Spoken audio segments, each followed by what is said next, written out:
ఆమె మరి ఏ సనాతన ధర్మం ప్రకారం 2 పెళ్లిళ్ళు చేసుకొని 2 భర్తలకి విడాకులు ఇచ్చిందో తెలియదు.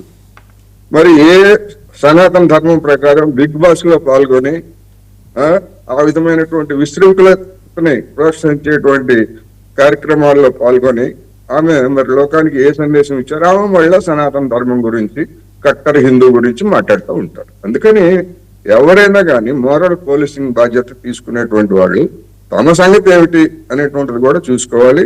ఆ విధమైనటువంటి కించపరిచే భాష లేకపోతే హర్ట్ అయ్యే విధంగా ఎవరు మాట్లాడినా తప్పే. మీరు చెప్పారు ఈ అన్వేష్ గురించి. అన్వేష్ భాష లేకపోతే అతని హావభావాలు అవన్నీ కూడా పూర్తిగా అభ్యంతరకరం. సభ్య సమాజం ఎవరు కూడా అతని ధోరణిని లేదా అతని మాటలను ఎవరు సహించకూడదు అనేది నేను ఈ సందర్భంగా చెప్పదలుచుకున్నాను. క్రిటిసిజం వేరు.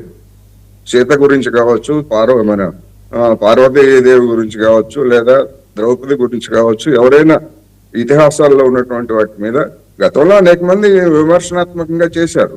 కానీ ఆ విధమైనటువంటి భాష అనేటువంటిది ఏమాత్రం సమర్థనీయం కాదు.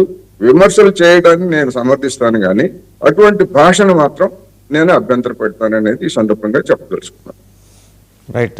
త్వరగా